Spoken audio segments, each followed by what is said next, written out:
We are back with another episode of Syracuse Sports. My name is Brent Axe. It is great to have you here. Hope everybody's doing awesome. It's almost the end of February. It's almost time for March Madness. Now, we know, barring some kind of miracle, that Syracuse basketball actually qualifies for the ACC Tournament, which as of now is not a guarantee, and makes a run to the NCAA Tournament. They're not going to be in the postseason. They are pretty much guaranteed a losing record, and this is going to go down as one of the worst years Syracuse basketball has had literally in decades. They had a losing season, 16 and 17, a couple years ago, the first and only under Jim Boeheim, and now they're about to have their second losing season since 1970. So the autopsy has already started on Syracuse basketball. The questions about whether Adrian Autry should come back for another year, are they going to have the money to compete in the NIL space? Will Kiyan Anthony, and we have an interesting note about and guest about young Kiyan coming up on the show today, but will Anthony and Sadiq White and Luke Fennell, the recruiting class, along with Aaron Womack, along with whoever Syracuse targets in the portal, get them back to where they need to be in the NCAA tournament next year, as this will be, in all likelihood, the fourth straight year, an eternity by Syracuse standards, without the NCAA tournament. Mike Waters wrote a terrific piece about what happened in NIL, how Syracuse was ill-prepared to go into the NIL space a year ago, and are they better prepared for it now? So we're going to talk to Mike all about that and state of affairs currently with Syracuse basketball, as this team, as we mentioned, is on the fringe of even making the ACC tournament. They are on the bubble. The ACC tournament bubble is intriguing and depressing all at the same time, as that is. Our Syracuse Sports Insiders have certainly had a lot to say about that. And being a Syracuse Sports Insider means you can text me directly anytime. You just want to shoot the breeze, talk SU Sports, we can do that. The questions that you want to ask, that you want me to ask Syracuse coaches and players, send them along. You guys are great about sending links that you find, interesting questions, tidbits, opinions. It's all a part of being a Syracuse Sports Insider. You guys get the pod first. You get exclusive voice here on Syracuse Sports and our Syracuse live post-game shows and podcasts. We do not take comments from anywhere else except from our Syracuse Sports Insiders. We'd love for you to join today. All the information is right there on your screen. But for those of you just listening, it's joinsubtext.com/Syracuse Sports, or you can just text the word orange to 315-847-3895. You can try it free for 2 weeks. After that, it's just $3.99 a month to be in our exclusive and growing Syracuse sports community. We would love for you to be a Syracuse Sports Insider today. So we are going to talk to Mike Waters about all matters of Syracuse basketball, his great story, and the current state of affairs. But as noted, the beacon over the hill, Kiyan Anthony, son of Carmelo, one of the higher-rated recruits in the class of 2025, along with Sadiq White, coming in next year. I had an opportunity to talk with Lala Anthony, which is fascinating because, look, Kiyan comes from a family that's certainly in the spotlight. Carmelo Anthony, one of the most famous Syracuse alums, NBA star, future Hall of Famer, one of the best Olympians of all time. He recently signed a deal to be a studio analyst on NBC Sports. Lala is a producer. She's an actress. She's an entrepreneur. She's a best-selling author, great friends with Kim Kardashian, a name that you know. She's got, I believe, 15 million followers on Instagram. So Kiyan's coming to Syracuse, coming from a family growing up in the spotlight. I wanted to know what that was like and what Lala thinks about not only her son coming to Syracuse, but what does she think about his game? She knows ball. What kind of player are we getting here at Syracuse? And Lala has a message that she wants to get across to about an autoimmune disease that she deals with, and she wanted people out there to know that she knows what it's like and to give you some strategies on that. So you'll hear Lala Anthony, mother of Kiyan Anthony, and famous actress, entrepreneur, and producer, big name out there. So why would we have Lala on? Well, of course, she's got her son coming to Syracuse next year. How often are we going to see her in Syracuse next year, sitting courtside? Is she going to bring some of those famous friends with her? We shall see. That is all coming up here. Now, as most of you know, it's been a while since we've done the pod in this format. Been a lot of live pods lately. But what we like to do when we have a pod in this format is we like to highlight your original music. If you would like your original music, highlighted here on Syracuse Sports. We would love to do it. All the information is in the show notes. Just send me an email and I'll send you a couple of things back. And we just need your permission, basically, to use your music here on the show. We would love to do it. Now, this is, again, your original music, or you know of somebody who's got great original music, please let us know. We would love to highlight it here on Syracuse Sports. What we're going to do is we're going to play a little clip from one of my favorites here. We featured him before. We're bringing him back. It's a band that's from Syracuse, as a matter of fact, and it's right in kind of that alternative 90s music-esque lane that Uncle Brent loves. Hell yeah, so what? This is a song called Gone. So you'll hear a little bit of the song here, and then we're going to play it in its entirety at the end of the pod, and then with both Mike Waters and La La Anthony. Let's get to it, shall we?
Mike Waters is here once again, ladies and gentlemen, inside Syracuse's rough offseason, how portal misses and a lack of NIL money led to a lost year. It's an article that you should read on syracuse.com, but happy to welcome Mike back here on the podcast to discuss that and more. How are you, sir?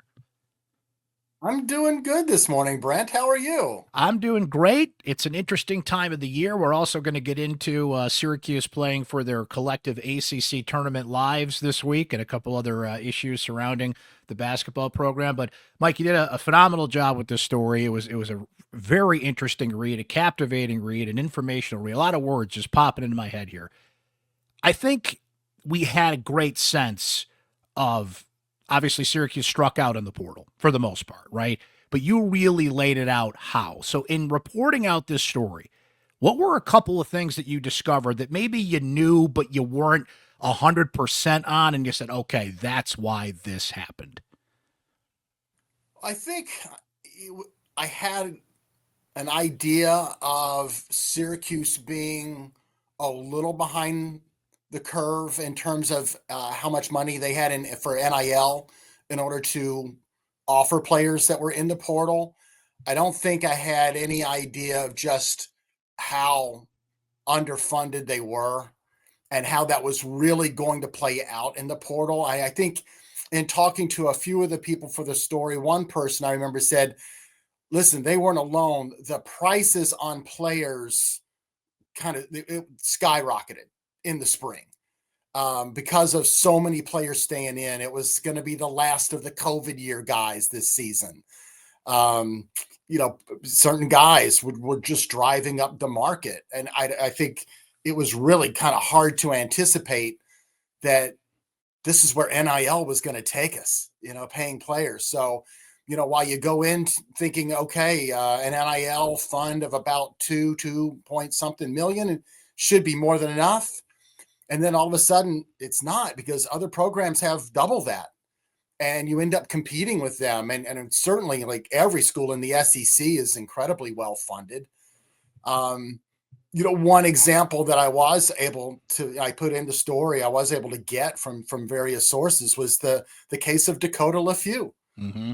A guard from Mount St. Mary's, of all places, not a great basketball powerhouse, but it's the school where where current SU assistant Dan Engelstadt was the former head coach. This was a kid he had coached, and you figure, okay, maybe we got a relationship there. We're going to get a guy. It turns out, the kid's from Georgia, and Georgia swoops in and has an offer well beyond what Syracuse's offer was, and kind of makes it clear. It's like, if you get in a bidding war, all you're going to do is drive up the price a little bit. And do you really want to risk having to pay the price if Georgia pulls out, or knowing that if Georgia wants the guy, they're going to get him? They're just going to get him. So, not wanting to get in a bidding war, you let Dakota LeFew go. And he's a really good player, but he's not exactly one that, it's not Kadari Richmond, it's not Chaz Lanier at Tennessee. It's not Dalton Connect of Tennessee a year ago. It's Dakota LeFew, a nice player having a decent season at Georgia. But when you don't have enough in your NIL budget for him, then you're going to be in trouble. Well, that's what stuck out to me about that, Mike, is I remember that Dakota LeFew thing, how hot and heavy they were on them. The assumption that, they had an in on him, of course, with Dan Engelstad coming in to Syracuse. But then in reading your story and looking at the numbers, a few players that Syracuse was in on, was bidding on, that wanted, didn't exactly go out there and knock it out of the park at their new place. So you got to be careful about who you're giving $1 million to. I think Syracuse was right to be prudent about that, but it was striking how, like LeFew, it was a couple $100,000, right? Difference. Had Syracuse shown him the money, he'd be here, right? It's that simple. So knowing that they were just that short and what their budget was compared to others was really striking to me. And the other one that really stood out to me in your story, Mike, was Kadari Richmond. And I remember writing that column last year. You were kind to link it in your story. That, man, if you got a shot at Kadari Richmond, as weird as this sounds, like, you got to do it, right? But then when I was looking into it, and I know you were as well at the time, and you kind of flushed it out a little bit more in the story in terms of, how much he would have really cost. I found out pretty early that they just didn't have the money. There was interest, there's connections. He wanted to come back. They wanted to set up a visit, but when it came to the price tag, like, Syracuse was nowhere near. And I thought that was pretty striking, too, last year, that St. John's had already essentially lapped Syracuse in this game. So I think your story did a great job of kind of really filling in the numbers, what agents were saying, what the process is, and just how ill-prepared Syracuse was. So I guess the question is, are they better prepared this time around? They have Alex Klein in place, which is very important. But are they better prepared this time around, soup to nuts, to go into an NIL spring? Well, we don't know for sure. It's a great question. We don't know for sure.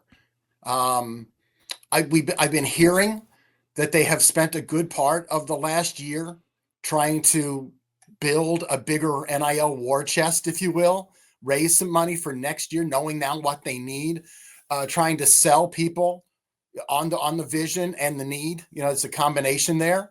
Alex Klein's hiring last June might make them a little bit better at playing the money ball game, because even if you do raise more money than you had last year, let's face it, you're not going to have as much money as some of the big programs out there, and many of them. I mean, let's just take the SEC and put them in a group, and the Big Ten. Exactly. Yeah. They got money. Some of the programs in the ACC that are well funded would be Duke, Clemson, Louisville. Shockingly, 1, 2, and 3 in the ACC this year. Yeah, that works. But you got to get up there. You got to get closer. But then on top of that, you have to be better at it. And I think adding Alex gives them a chance to play that old Oakland A's money ball game. Find that guy. Alex. Whereas last year, the staff was coaching the team throughout the season. You had the coach, you recruited, high school kids, you scouted, you traveled, you practiced. You don't have time to be on the phone with agents. Who's going to be in the portal? Okay, let's look at him. And instead of just looking at film of him after the season in a hurry, you've got 1 or 2 people, starting with Alex, who can watch him live now, knowing that he's a potential portal guy.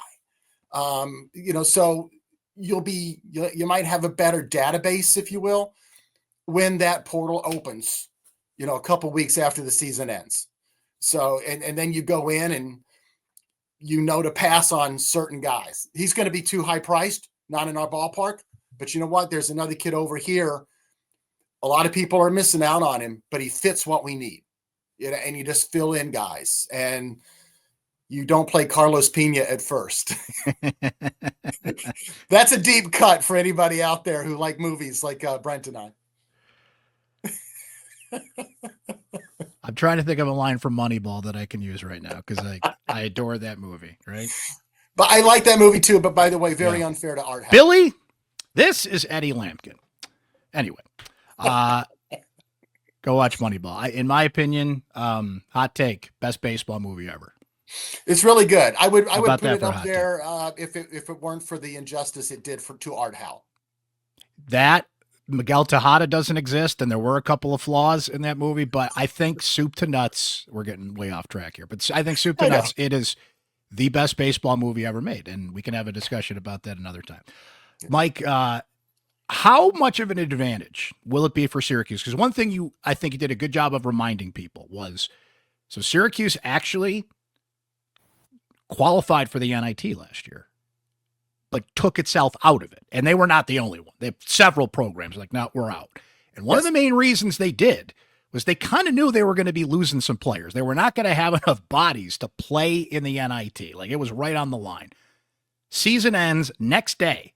You get 2 players in the portal immediately, right? So it wasn't worth it for Syracuse to play in the NIT because they had to look ahead to next year, amongst other things, right? So how much of it is an advantage for Syracuse this year that they're going to finish below 500? That is locked in, as you pointed out in your story. They might not make the ACC tournament. We know they're not making any other tournament short of the miracle run of miracle runs if they make the ACC tournament. So in rebuilding, which Syracuse has to do, how much of an advantage is it at all that they've got a little more time to take a breath here if they don't qualify for any postseason? Well, I don't know how much of an advantage it will be this year because the NCAA has moved the portal window a little bit. I believe the portal opens now 2 weeks after Selection Sunday. So theoretically, you could have played in the NIT one or up to 3 games before the portal would have opened last year. Now, some of the stuff going on with some of those guys on that team, I don't know if they wanted to play anymore anyway, but let's just put that aside for a moment. This year, Syracuse's season will end whenever, ACC tournament or before. It means they do get to begin work on it. Now the coaches get to join in on meetings with Alex Klein and others and kind of start to go over stuff. And you would have about a 2-week head start, but you won't know for sure who's in the portal until 2 weeks later.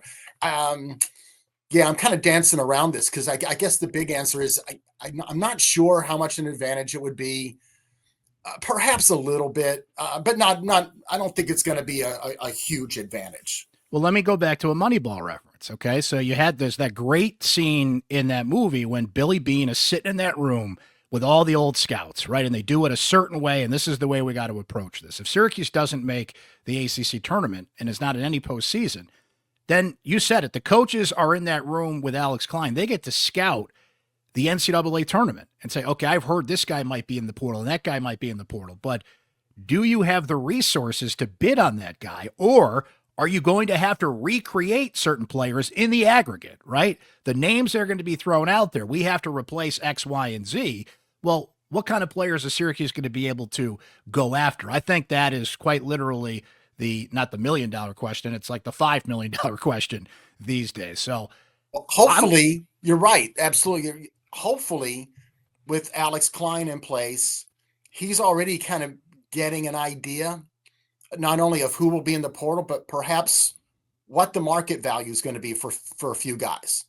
So maybe you don't get distracted by the big shiny object, the big name in there and not waste time on somebody. You already have a different set of guys that you're going to target, that you have a better idea that are going to be in your price range. And I think we know too. We'll see, right? Yeah. I could just picture Alex Klein, like Billy, throwing those names on the board and the scouts just groaning like, no, this is who we have to go after and who we have to get.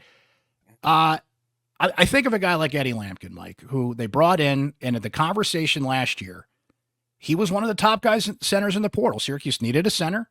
He checked a lot of the boxes.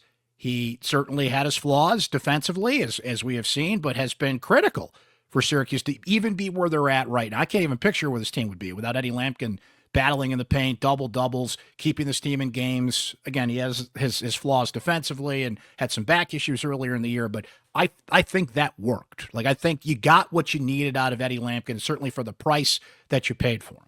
Well, now you need a center again. Point guard seems to be a priority as well. What am I missing here? So we're talking about budgets and players to target. Let's just look at positions. Like, it feels like center and point guard are 1 and 1A for Syracuse to target in the portal specifically. I agree. A point guard and center, and I would put point guard first this time around and not Yes. second. That's just my own personal philosophy of basketball. And maybe it's because I'm a shade under 6 foot. You know, listen, college basketball is dominated by guards. Yes, certain teams have centers, but you know, Kansas is one of the best centers in the country, and they're struggling. You know, they have Hunter Dickinson. It's not helping them. They also got one of the biggest, most highly rated transfer guys last year, AJ Storr from Wisconsin. That's still not helping them. So, you know, point guard, center, and to answer your question, what else? I would say outside shooting and guys who want to play defense. And we've heard, and I would almost lean towards guys who want to buy in on defense more than the 3-point shooting. Yes, 3-point shooting is a big need. You know, Chris Bell hasn't shot it the way he did as a sophomore. Donnie Freeman's been out. You were hoping he would help you from 3-point range. JJ Starling's still under 30% from the year, which is, you know, he backslid a little bit on the 3-point shooting from last year. You got to be a better 3-point shooting team, but they're losing games this year because they're poor defensively. You got to get guys who can come in and play defense. Mike, before we kind of look at this current team and the short path they have left here battling for the ACC tournament, one other thing I wanted to ask you was, and you put a lot in the story, but specifically talking to agents, NIL agents, you know, these are the guys and gals out there dealing with the money. They deal with this all year round. It's a relatively new position in the college sports landscape, of course, in the past few years. What was your conversations like with them? Because I feel like from your story that some of the most honest appraisals of Syracuse will come from people that have no connection, just know what teams are spending, who's not. They're advising their players and their clients, if you will, about these are the places you need to look if you want to make money, if you want to play, everything in play here. What was your takeaway from talking to agents and what their impressions of Syracuse are? I think generally, from their point of view, Syracuse is still a recognizable brand. With, you know, it's a program that has been great before, and they feel like everything, you know, they could be good again, but they do have to raise the level of funding and it's not just for NIL. The agents for the players they're representing want to talk NIL dollars, but there's also a recognition out there that the program itself needs more help from the school. You know, how many assistants does Syracuse have versus Duke? I think Red has 3 assistants and Duke has 6. Ooh. And, you know, and I know a lot of fans don't get it, like how much that can affect, but you can put a guy in charge of something that he's great at. Go recruit, buy. Or player development, boom. You're scouting, you're doing game plan, you know, stuff like that. You can have an older coach on the bench if you want, someone who's been a head coach before, help you with in-game decisions or whatnot. You know, and I mentioned, you know, Duke, how many Duke has. Listen, Duke's not alone. Other programs have, you know, tons of people and staffers too. We all know I'm a North Carolina grad. So, you know, I got some folks down in North Carolina, and they tell me that when Alabama rolled into North Carolina for that game back in December in the SEC ACC Challenge, the North Carolina folks were stunned when Alabama asked for 22 bench seats. Wow. They had never had that kind of request before. 22 bench seats. And this is Carolina now, which is pretty well funded. You know, they've got 5 or 6 assistants themselves. And here comes Alabama with SEC money. Alabama had 4 people doing video in game. In game. Wow. Cutting it up. I'm not talking just social media stuff. This is guys doing video, getting it, and like I can just envision it. It's on an iPad for the 5th or 6th assistant out there on the bench in a timeout, showing it really quickly to Nate Oates. This is what they did on that last play.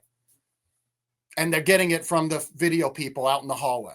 That is an operation, and it just shows the divide between programs that have just more money than God and other programs who are just trying to like put a budget together. No, I think that's really interesting because while the focus should be on the players, they're the ones who ultimately win and lose games. When you have those kind of resources, and one of the most blue blood programs in the history of college basketball looks at Alabama and says, wait a minute, what are they doing? And just how far ahead of the game they are. I think that kind of rings to something that John Wildhack recently said, Mike, and I have the quote right here. In the new era of college athletics, it is abundantly clear that winning programs will be the ones that galvanize the support of their campuses, fan bases, and communities. This was on the heels of that $50 million fundraising campaign launched last week by Syracuse, Championship Cuse, as they are calling it. I think these are the types of things where you want that money to go, not just players, right? NIL is going to come in-house with the house settlement, and that's a whole different conversation in and of itself. But this is kind of what Wildhack, I think, is talking about. If we have this money, they can have those. And this is what I'm sure Autry and Fran Brown and a lot of coaches are asking for. Look over there. Look at the resources they have. We don't have it. We need it. This is how they get it. So to hear you say that Bama's got that, and the SEC in particular and the Big Ten, and the reasons for that are pretty clear because that's football where the money's and TV. flowing. Yeah, football and TV, baby. It just goes to show you the disadvantage you're at. Players are important, and Syracuse has to do well in the portal. There's no question about that. But, wow, that 22 bench seats. Yeah, it's a lot of people. Woo! That is incredible. I read about it when Duke came up, and some fans either poo-pooed it or didn't quite get the point of the story when Duke was here. And I wrote after that game that Duke came in on 2 buses, 2 big, huge coach buses. They had all these staffers, and including a traveling chef. And people are like, oh, well, but it's the players you put on the floor. I'm like, no, but it's indicative. One is symptomatic of the other. If you've got this much money that you need 2 buses to bring everybody you got to the game, then it stands to reason you had also more money to go out and get higher rated players. I want to refrain from better because sometimes you can find a good player, but that's hard to do. It's easier to find good players on the most expensive rack because that's where the better players generally are. But every once in a while you can find a good player for a little bit less money, but that's harder to do, much harder to do. And your success rate dips a little bit if you're always shopping in the bargain bin. I just keep coming back to Moneyball. As great of a story as that was, they still lost to the Yankees. And Syracuse is still losing to Duke, and as the story goes here. All right, Mike, current state of affairs. This is all, of course, coming and will be right on our doorstep soon, but there's still a season to play out here. You mentioned it in your story, 2 sobering stats, so I would encourage you guys to go check it out here. But Mike mentioned this in his story. Syracuse is guaranteed to finish below 500 for the second time in the last 4 years. But if you go beyond that, it's just the second losing season since 1970. The last time that Syracuse lost more than 16 games in a regular season, should that happen, is when Syracuse went 2-22 the year before a couple of guys named Dave Bing and Jim Boeheim came in to be in the same backcourt at Syracuse. This is the first year that 3 teams will be left out of the ACC tournament. Now, if the season ended as we speak, Syracuse would barely squeak in. Yep. And it is better to be there than not, right? Yes, absolutely. But here comes the dum-dum-dum. You got NC State coming in Wednesday night, who is right. Syracuse is 5-11. NC State is 4-12 in the ACC. That is a critical game. NC State just beat Wake Forest this weekend. They're feeling it, and they are fighting for their collective ACC tournament lives too because they don't want to be left out. So, as sad as this is to say in a way, Mike, the intrigue of Wednesday's game just really went up. It is a must-win game for both of these programs if they want to stay on track to make the ACC tournament. I mean, the ACC, by expanding to 18 teams, created, its own bubble. We don't have to wait for the NCAA tournament bubble. We're in it now. There is a Watching bubble. see these teams fight to get in. It is intriguing and depressing all at the same time. It is. But I would say it'd be more depressing not to make it. And believe me, NC State, I watched that game against Wake Forest last Saturday. Those kids, that you could tell they're playing hard. They wanted to beat Wake really bad.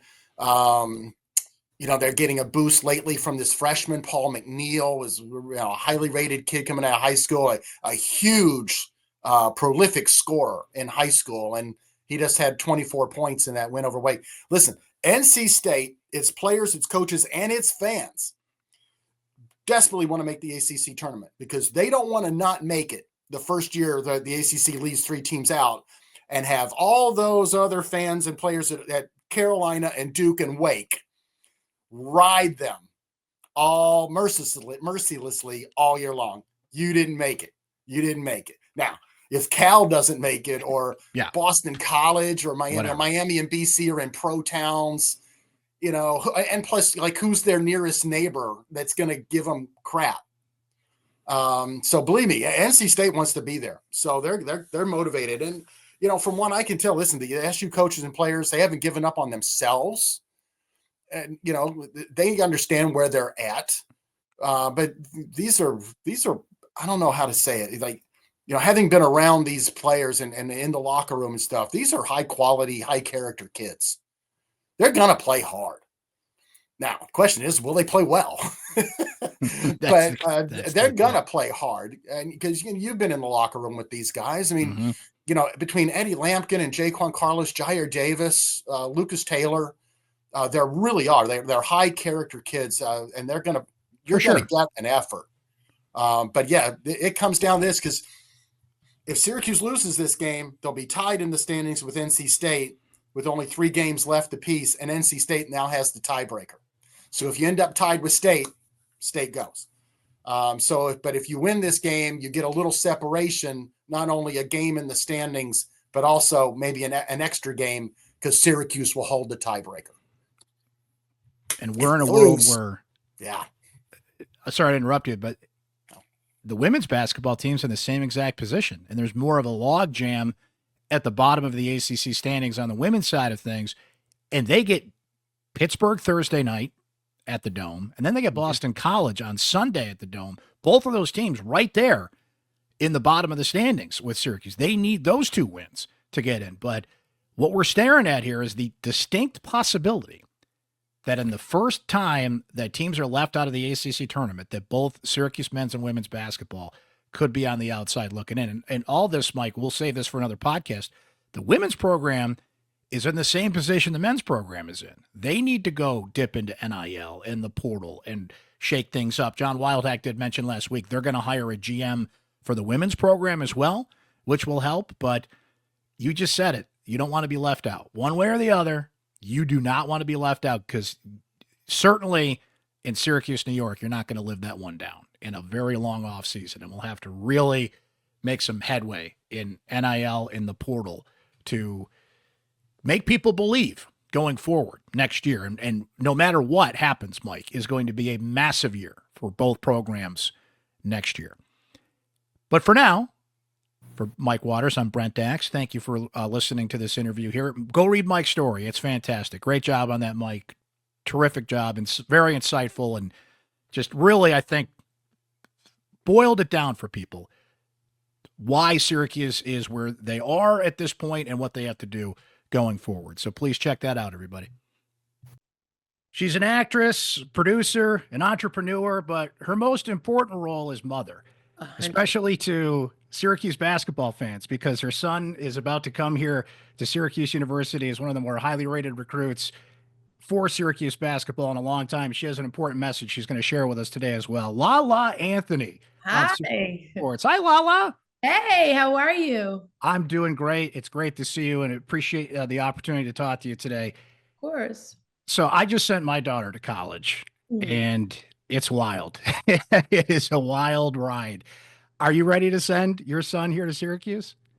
I mean, I love that he's going to Syracuse. It was an amazing choice. Obviously, he wants to bring his talents there and do amazing things there. But as a mom, it's never easy when it's getting closer and closer to your kid leaving. Like I'm having a hard time with it. Like it just seems like the years went by so quick and it's like right here. But I am also very excited for him to, embark on this next part of his journey and get out there and do amazing things as a college student, as a basketball player. So he has my full support. I'll be okay. I'll visit a lot. I'll be there a lot, but I do it's an interesting thing, like you said, when your kid's getting ready to leave. It's hard to wrap your mind around. It really is. It's an exciting process, but at the same time, it really scares you too. But Yeah, he's exactly. ready, and I know you're going to have him ready. And Lalo, when you were going through this, I know you'll support him no matter where he would go and what he would do. But did you have a place in mind where you're rooting for Syracuse, or is it just wherever he goes, that's where I go?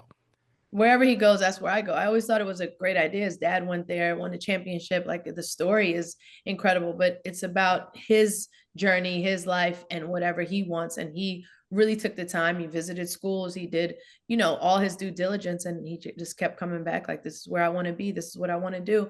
And he had my full support, his dad's full support, and we're just, completely behind him. So he comes, certainly, you guys have been in the spotlight in your careers, and now he's about to go into a pretty big spotlight in the Division I college basketball level, coming to Syracuse where there's high expectations for a number of reasons, right? How has your life in the spotlight prepared him for the one he's about to go into? Yeah, I think he's used to being in the spotlight. I think he's used to, people always having something to say because that's how he kind of grew up. But he's very laid back, humble. He doesn't get caught up in that stuff. He just wants to work really hard and perform well for himself, for the school. Like that's what his focus is. He doesn't really get caught up in all that other stuff. Sometimes I'm looking at him like, how does he handle all of this? And he just handles it with such grace and such ease. And we're just really proud of him as parents. And again, like super excited to see him take on, this next chapter of his life. Not only from what you and Carmelo have taught him, but I'm fascinated by the here and now. Kids have grown up with social media. They've grown up with being in their own spotlight, right? How do you think just like a simple thing, like he did his own YouTube show, will Yeah. get him ready to deal with media and the attention that will come from playing at Syracuse? Absolutely. I mean, he's prepared for it, and that's the wave now. This is how, what this generation is about, social media, podcasts, YouTube channels, doing their own content. It's amazing to see how they're able to do this. So I'm glad that he's ahead of the game when it comes to that, and he's pretty much prepared for kind of whatever will come his way. What impresses you the most about him, Lala? Just how humble and kind he is. Like he doesn't get caught up in the hoopla of like who he is or the talk about who he is, whether it's positive, whether it's negative. He's just consistently and authentically him. And I admire that about him. And he's just so grateful for people, for any little thing. He's just so humble and grateful. And he's a kid that always wants to do for others. And that's the thing for me as a mom that matters the most. Like, of course, I want him to be an incredible basketball player and have this incredible legacy, but I just want him to be a great person. And he's proven that he's just a really good person. And that's what I'm the most proud of.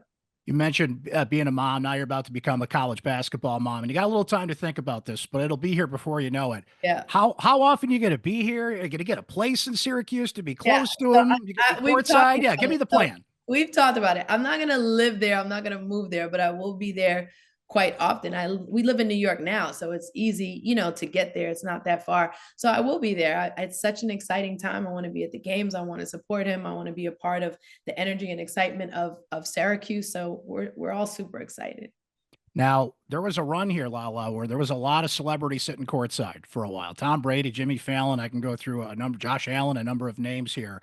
And I know that Kiyan sent a coat, a pretty good, sharp looking coat, by the way, to Kim Kardashian. I know you guys are friends. So just saying, if you got some How did friends you know that want to that? come sit I didn't know he courtside, sent her that code. How did you know that? I think he put it on Instagram, as a matter Oh, of he fact. did? I think he did. I know Oh, it's okay. Kim's one of my best friends.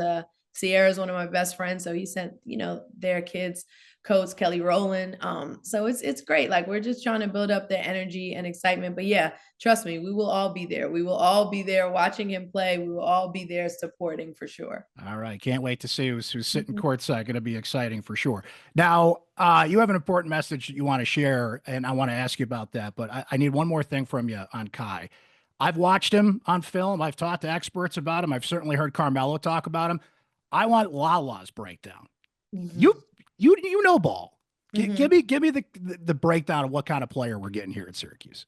I think you're getting a very efficient, all around player. I think that he is the type of teammate that makes his teammates even better. He's not a selfish player at all. He's always looking to make those around him better. He's always looking to make the right pass to make those around him better. So I think you get that in him. And he's just such a team leader. Like, he knows how to lead the team on and off the court, how to be, a motivator, how to just keep the guys together. So you get all that in one. He's super aggressive. I think offensively, there's not a lot of people who can, go toe to toe with his jump shot. I don't think there is. And defensively, he's really great as well. I just think you get an all around great player, great person, and just great asset for the school.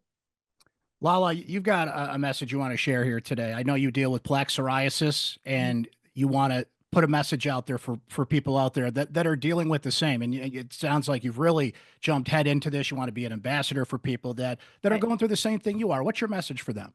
Yeah, so I've had plaque psoriasis for like more than 10 years. And the more I would talk about it, the more I would hear so many people who were dealing with the same thing. So I partnered with Amgen, and I just wanted to help educate people about this autoimmune disease, let them know that life doesn't have to stop. You can still live a confident, full life. And I did this great interactive video with them, momentswithlala.com, where you get to hear about my experience, and also you get to choose, if this is the moment now that you want to talk to your doctor and find the best option for you. So it's all about just educating, and conversations educate people. Conversations make people feel more confident in talking about it. And that's what it's really about: talking about it, talking to your doctor, and figuring out what's best for you. And looking at my life and seeing that I'm not slowing down because of that. I'm out here, I'm living, I'm enjoying life. And I just encourage, anyone who's dealing with this to do the same. Well, thank you for sharing that, and thank you for coming out there and making people more comfortable to step up and, like you said, talk to somebody about it, and certainly get it dealt with. And I appreciate you being out there and discussing You. that. And we're looking forward to not only seeing Kai but seeing you here in Yes, I will be there. Syracuse. You It'll will be here see me. before I we will know be it. there for sure. Thank you so much for joining us, Lala. We'll talk to you soon. Thanks again to Mike Waters and Lala Anthony for joining us here on this episode of Syracuse Sports. My biggest thanks, though, is reserved to you for listening and watching. I hope that you are subscribed. I hope that you follow Spotify, Apple, YouTube, wherever you get your podcast. Make sure you follow Syracuse Sports so when a new episode of this podcast pops up, you get it and can listen and watch on demand. Our Syracuse Sports Insiders always get the pod sent to them first. We'd love for you to sign up today and be a Syracuse Sports Insider so you can have direct text message access to me anytime. Your thoughts, your questions, your opinion, your analysis on all matters of Syracuse sports. You can text me anytime. Sign up today at joinsubtext.com/Syracuse Sports, or you can text the word orange to 315-847-3895. Would love to have back and forth conversations with you. You text me, I text you. The entire group gets a text every day from me on just the latest happenings in Syracuse sports. If I have breaking news, you get it first, and so much more. I love this community that we have built and are continuing to build, and we would love for you to be a part of it. It's just $3.99 a month. You can sign up, though, and try it free for 2 weeks. So, some things coming up, depending on when you are watching this, but after Syracuse takes on North Carolina State in what is a critical game for both teams' chances of qualifying for the ACC Tournament, we'll have our live Syracuse basketball postgame show after Wednesday night's matchup. We have a live pod that we're doing on Thursdays as well. So best place to watch that is our YouTube channel. Please like that, Syracuse Orange Sports. And when that pod goes live Thursday afternoon, usually around 2:30, 3 o'clock Eastern time, you can check that out. Of course, you can check it out when you want on demand as the pod goes up on all the channels as well. But we've been doing that coming down the home stretch here of basketball. Lacrosse is in full swing. Very interesting turn that season took as Syracuse lost to Harvard on Saturday at the JMA Wireless Dome. And now, of all places, has to go find themselves in Salt Lake City, Utah this week and get back on that Final Four track. So we'll be discussing all of that, not only here on the pod, but as a part of our Syracuse Sports Insider Text Group. So we would love for you to join today and be a part of our growing Syracuse community. Thanks for checking out this edition of the pod. Take us out, our friends from Hell Yeah, So What? This is a song called Gone. And again, if you would like your original music featured here on Syracuse Sports, all the info is in the show notes on how you can get in touch.